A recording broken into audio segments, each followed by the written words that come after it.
बिस्मिल्लाहिर्रहमानिर्रहीम। अस्सलाम वालेकुम। नूरुल आपकी खिदमत में हाजिर है। आईएसआई इमरान खान को डील ऑफ़र कर रही है। क्या डील है? और दूसरी तरफ इमरान खान की कैद बामुशक्कत जो सज़ा हुई थी ना, उसका पहला दिन स्टार्ट हो गया है। इमरान खान का जेल में पहला दिन स्टार्ट हो गया है। वो कैसे स्टार्ट हुआ है? और दूसरी तरफ सियासी पेशरफ्त ये है कि जमीयत उलमा इस्लाम यानी मौलाना फजलुर रहमान साहब की जमात मान गई है। और कैसे मान गए हैं? यूसुफ रज़ा गिलानी साहब को वोट देने के लिए। सेनेट का इलेक्शन सर पर है। इस इलेक्शन में क्या क्या होगा? और जनाब जाली नोट छप रहे हैं प्राय रात स्टेट बैंक की तरफ से। जी हाँ, मतलब मिस प्रिंट, गलत प्रिंटिंग वाले, बगैर नंबरों वाले नोट स्टेट बैंक की तरफ से आ रहे हैं। और दुबई एयरपोर्ट पर अफ्तारी कैसे हुई? पहली अफ्तारी कैसे हुई? पाकिस्तानियों का क्या हशर हुआ? ये सारी बातें मैं आपके साथ शेयर करूंगा। लेकिन सबसे पहले आपको बताऊं कि इमरान खान साहब की जेल का पहला दिन शुरू हो गया है। अभी तक इमरान खान साहब जेल में अयाशी कर रहे थे। आपको याद होगा जब से वो जेल में गए थे, वो जिस तरह से स्टार्ट हुआ था कि वो ना ये साथ वाला कमरा भी तोड़ दें, ये दीवार गिरा दें, ये यहाँ से कर दें, इतनी सारी जगह बना दें, जिम बना दें, वॉशरूम बनाना है तो एक पूरी बैरक में एक सेल में वॉशरूम बन गया है। और कैमरे हटा दें, सीसीटीवी कैमरे यहाँ नहीं होने चाहिए। और खाने अपनी मर्ज़ी के होने चाहिए, देसी कुकर देसी घी में पकना है। और रोज़ एक सियासी जलसा है, 10-10 वकील आ रहे हैं मिलने के लिए, फैमिली वाले आ रहे हैं और आके फिर नई नई कहानियाँ बता रहे हैं कि बानी ने क्या पैगाम भेजा है, बानी तहरीक इंसाफ ने। और इमरान खान साहब के पैगामात चल रहे थे। फिर उनके आर्टिकल्स अखबारात में छप रहे हैं कि इमरान खान साहब ने जेल से आर्टिकल लिख के भेजा है। ये सारी ड्रामेबाजियाँ चल रही थी, ये सारी अयाशियाँ चल रही थी। फिर अचानक मोहसिन नकवी आ गया। जी हाँ, वैसे तो और बहुत सारे फैक्टर हैं, मैं उस पर भी आता हूँ, लेकिन एक बड़ा फैक्टर मोहसिन नकवी का है। मोहसिन नकवी हमारे नए वज़ीर दाखिला बन गए हैं और ज़ाहिर है जेल खाना जात और ये सारी चीज़ें उनके अंडर आएंगी। वैसे तो जो इब्तदाई ऑर्डर आया है वो पंजाब के महकमा दाखिला की तरफ से आया है, जिसमें इमरान खान समेत, जी हाँ, इमरान खान समेत अडयाला जेल के किसी भी कैदी से मुलाकातों पर पाबंदी लगा दी है 2 हफ्ते के लिए। अच्छा, ये तो अभी इब्तदा है ना, वो कहते हैं इब्तदाई इश्क है रोता है क्या, आगे आगे देखिए होता है क्या। तो ये अभी तो 14 दिन की पाबंदी लगी है ना, तो ये आगे चलती जाएगी। अब आप समझें कि साल 2 साल के लिए तो इसी तरह से चलेगा। और अगर आपको याद हो, आसिफ जरदारी साहब ने जिक्र किया था, वो कहते थे जब अब तो वो माशाल्लाह सदर पाकिस्तान बन गए हैं, उन्होंने कहा था कि जेल जो है 2 साल बाद पता चलता है बंदे को जेल क्या है। जेल खुद का 2 साल बाद बताती है। तो इमरान खान साहब की तो अभी इब्तदा ही नहीं हुई थी जेल की, वो तो अब इब्तदा हुई है। वो सारा सियासी जो जलसा उनके उधर लगा होता था, वो जो मुलाकातें, वो खाने, वो खाबे, वो सारी चीज़ें जो है वो तो अब रुकनी शुरू होनी है। अच्छा, मैं खानों वगैरह पे सिर्फ इस हद तक बात करूँगा।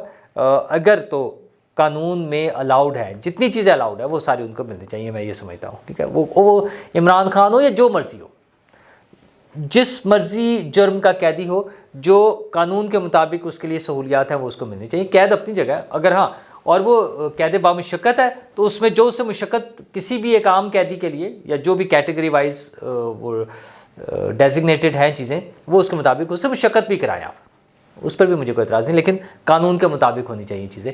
इमरान खान साहब और पीटीआई का मसला ये था कि पहले उन्हें एक अदद चीफ़ जस्टिस साहब की उम्मीद थी कि वो हमारी मर्ज़ी का चीफ़ जस्टिस बन जाएगा।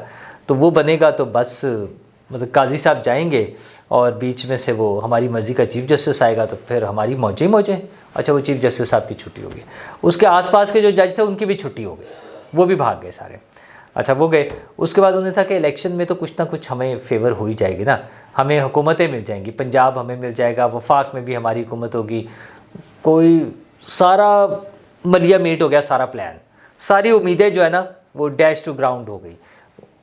मतलब अब उन्हें नज़र आ रहा है कि 5 साल के लिए एक हुकूमत बन गई है और उसमें पीटीआई का कोई रोल नहीं है। अच्छा, फिर स्टेबिलिटी का आलम यह है कि पीपल्स पार्टी और नून लीग, बस ये 2 जमातें हों तो उन्हें किसी और पार्टी की ज़रूरत ही नहीं है।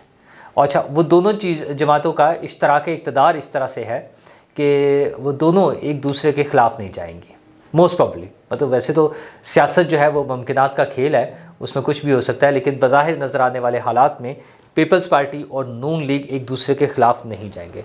पीपल्स पार्टी छोड़ सकती है ना नून लीग का साथ, लेकिन क्यों छोड़ेंगे? उनका अपना सदर पाकिस्तान है वहाँ पर। अच्छा, उनके पास गवर्नर्स होंगे, उनके पास सिंध की तो गवर्नमेंट है पूरी, तो वो भी कोई ऐसा चांस नहीं नज़र आ रहा कि हो। तो वो एक स्मूथ गवर्नमेंट बन चुकी है। फिर ले दे के सारा जो बर्डन था वो फ़ौज पर था कि फ़ौजियों में से बड़े बड़े अफसर हमारे साथ हैं। वो जनरल साहिर शमशाद को तो बाकायदा उनके लोग जो है ना कहानियाँ सुनाते फिरते थे कि बस वो तो यूँ करेंगे यूँ करेंगे। वो एक प्रोफेशनल फ़ौजी हैं, ऑफिसर है, वो अपनी सिस्टम के साथ चल रहे हैं और उनके अपने स्टेक्स हैं। वो जिस पोजीशन पर बैठे हुए हैं, मतलब 9 मई जिस दिन हुआ उस दिन वो पाकिस्तान में थे ना, आर्मी चीफ तो पाकिस्तान में नहीं थे। तो चीज़ों को जैसे मैनेज किया गया, असूलन तो इमरान खान साहब और उनके साथियों की आंखें खुल जानी चाहिए थी उस दिन, लेकिन जिन आंखों पे नफ़रत और बुग़्ज़ की पट्टी बंधी हो वो कैसे खुल जाती। उनका तो मकसद ही बर्बादी, हंगामा आराई, जलाओ घेराओ, पाकिस्तान को बांग्लादेश बना दो, पाकिस्तान को श्रीलंका बना दो। मतलब वो तो उनके तो प्लान ही कुछ और थे। तो उन्हें कहाँ नज़र आना था, उनकी आंखें कहाँ खुलनी थी। इसलिए वो सारा कुछ फारिग, और वो फ़ौजियों से जो उम्मीदें थी वो भी ख़त्म, जो सिस्टम्स में से जहाँ जहाँ से भी थोड़ी बहुत नज़र आ रही थी वो भी ख़त्म। सदर साहब के ऑफ़िस में वो पिछले दिनों एक खबर चली, पता नहीं किस हद तक उसमें सदाकत थी, चूँकि ऑफिशियल अभी उसकी स्टेटमेंट नहीं आई है, लेकिन बहरहाल वो मीडिया पे गर्दिश करती रही, सोशल मीडिया पे, कि कुछ लोग सदर साहब के साथ एसोसिएट पकड़े गए जो इमरान खान साहब को इन्फॉर्मेशन देते थे, वो आदिल राजा एंड कंपनी उस तरफ। तो अगरचे मैं इस पर बहुत ज़्यादा बिलीव नहीं करता, लेकिन बहरहाल अगर कुछ था भी तो वो सारा ख़त्म नेटवर्क। उनके जो सदर साहब थे वो भी रुखसत हो गए, तो अब उनके पास कोई उम्मीद बची नहीं है। ऊपर से मोहसिन नकवी साहब आ गए और ये जो पाबंदी लगाई है ये सारी मुलाकातों पे, तो वो जो रोज़ की अय्याशियाँ थी ना वो ख़त्म। अब इमरान खान साहब को जेल का पता चलेगा कि जेल क्या है। मैं बड़ा क्लियरली बार बार कह रहा हूँ, मेरा पर्सनल ओपिनियन ये है कि इमरान खान साहब को कानून के मुताबिक जो सहूलतें मिल सकती हैं वो सारी मिलनी चाहिए, लेकिन वो जो यशी है ना कि मर्सिडीज़ में बिठा के लाओ, उनकी मर्ज़ी के खाने और वो जिम शेम और ये सारी चीज़ें, भाई जितनी सहूलतें आइन में हैं, जितनी सहूलतें कानून में, उसके अलावा फिर उन्हें वो सज़ा भुगतनी है। पता चलना चाहिए कि सज़ा हो रही है, सज़ा का मकसद क्या है। और सिर्फ इमरान खान नहीं, जो लोग मुलव्वस हैं जिन जिन मुकदमात में, उनका ट्रायल हो, फेयर ट्रायल हो, पूरा ट्रायल करें और उसको मंतकी अंजाम तक पहुँचाए। जिसने बरी होना है वो घर जाए, जिसको सज़ा होनी है वो जेल जाए। और बुशरा बीबी वो भी पहुँचने वाली है। जी हाँ, ये अब अगले कुछ दिनों में आपको कुछ चीज़ें नज़र आएंगी। जो हमें लग रहा है बज़ाहिर वो ये है कि शायद इनकी जेल भी तब्दील हो जाए इमरान खान साहब की। वैसे भी आगे गर्मियाँ आ रही हैं, तो ये यहाँ जो रोज़ जमघटा लगा होता ना इतने सारे लोगों का, शायद वो भी कम हो जाए। अच्छा, कैदी को कहीं भी भेजा जा सकता है, किसी भी, कोई मच जेल जा सकता है, कोई सिब्बी जेल जा सकता है, कोई कहीं हैदराबाद, मतलब जहाँ मर्जी आप कह लें, तो ये सारी चीज़ें हो सकती हैं। अच्छा जी, उसके अलावा बुशरा बीबी जिनको घर पर कैद किया गया उसमें बनी गाला में, वो भी जेल में होंगी। और अलीमा खान साहिबा की भी बारी आ सकती है, केसेस तो उनके खिलाफ ही हैं। अगरचे वो ये शोर मचा रही हैं, उन्होंने एक नई स्टोरी डाल दी है जो पीटीआई की रिवायत है। एक ऐसी कहानी डाल दें जिस सर पैर ही कोई ना हो, कि जनाब इमरान खान साहब को आईएसआई वाले ऑफ़र कर रहे हैं कि तुम खामोश हो जाओ वरना जेल से नहीं निकलेंगे। मोहतरमा, वो शोर मचा लें फिर भी नहीं निकलेंगे। शोर मचा के देख लिया ना, 9 मई को 10 महीने हो गए हैं, 10 महीनों से थोड़ा सा ज़्यादा हो गया, 10 महीने और 3 दिन गुजर गया है। तो कोई मसला नहीं।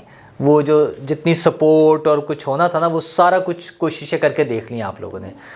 मिली है सपोर्ट, सिस्टम से बहुत सपोर्ट मिली है, बड़ी फेवर्स मिली हैं, लेकिन वो आहिस्ता आहिस्ता ख़त्म होती जा रही हैं।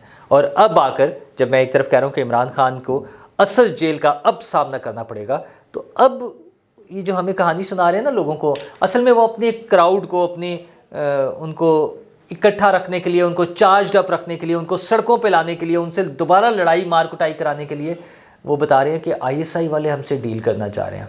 मोहतरमा, मुझे तो नहीं लगता कि आईएसआई वाले अब आपसे कोई डील कर रहे होंगे। हाँ, कभी आने वाले वक्तों में, चूँकि हमारे यहाँ ये सब चीज़ें होती रही हैं, हमने माजी में देखा हुआ है, इसलिए फिर भी दोबारा हो सकती हैं। वो फिर आप कर लीजिएगा, हो रही है, चूँकि पहले जो हो रही थी अब भी हो जाएंगी, इसमें कौन सा मसला है। लेकिन सियासी सफ़बंदी क्लियर है, नून लीग और पीपल्स पार्टी बड़ी क्लियरली हुकूमत में जा रहे हैं।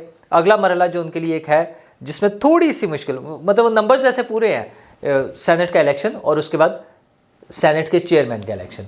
तो आज यूसुफ रज़ा गिलानी के साथ बैठकर JUI ने ऐलान कर दिया है कि यूसुफ रज़ा गिलानी साहब को वो वोट देंगे सेनेट के इलेक्शन में। ये ज़िमनी इलेक्शन है, उसके बाद जो 14 तारीख को हो रहा है, 14 मार्च को, और उसके बाद फिर 2 अप्रैल को जो बकिया सीट्स हैं, आधी सीट्स, उनका इलेक्शन होना है, और उसके बाद चेयरमैन सेनेट का इलेक्शन होगा। तो JUI भी प्रॉब्ली क्लियर होगा। तो Noon league, peoples party, MQM, JUI, IPP, Muslim league, Chaudhry Shujaat sahab वाली, वो इतना सारा नंबर बन जाता है, पीछे बचा क्या है? 2/3 मेजॉरिटी बन जाती है तकरीबन उनकी। इवन लेजिस्लेशन के लिए कोई मसाइल नहीं होंगे उनको। तो खान साहब आराम से अब बामुशक्कत वाली जेल पूरी करें। इस दौरान में हाँ, अदालतों से अगर उन्हें कोई किसी केस में रिलीफ मिलता है तो ठीक है, अदालतें उसके मुताबिक फ़ैसला करें। लेकिन याद रखें कि अभी बहुत सारे केसेस बाकी हैं जिनके फ़ैसले होने हैं, और वो फैसले ज़्यादातर इमरान खान साहब के ख़िलाफ़ ही होंगे। ज़रा वो केसेस जिस तरह के बने हुए हैं, उसमें जो केसेस हैं मौजूद, उसमें उनको सज़ाएँ हो जाएंगी, बहुत ज़्यादा चांस ही है। लेकिन क्या इमरान खान के सज़ाओं से हमारे मुल्क के मसाइल हल हो जाएंगे? हमारे मुल्क के बड़े गंभीर मसाइल हैं इकॉनमी के, मईशत के, और हर रोज़ की महंगाई मसाइल। मरीम नवाज़ साहिबा पहुंच गई थी उसमें शॉपिंग के लिए, लोगों को देखने के लिए बाज़ार, स्पेशल जो रमज़ान बाज़ार है वहाँ पे, वो लोगों से उन्होंने उनकी प्राइसेस पूछी हैं, चीज़ों की कीमतें पूछी हैं। एक अच्छा जैसा है वो ख़वातीन से मिल रही हैं। और मैं तो समझता हूँ सियासी लीडर्स को ये काम करना चाहिए, लोगों में घुले मिले, बातचीत करें, लोगों को भी एहसास हो कि उनके लीडर्स को कुछ पता चल रहा है कम अज़ कम। मतलब मैं बाहर बैठ कर समझता हूँ एक आम आदमी के तौर पे कि मरीम नवाज़ साहिबा को, बिलावल भुट्टो साहब को, इवन इमरान खान साहब को, बाकी जितने भी पॉलिटिकल जो लीडर्स हमारे होते हैं पॉलिटिकल पार्टीज़ के, उन्हें पता ही नहीं होता कि क्या चीज़ किस भाव बिकती है।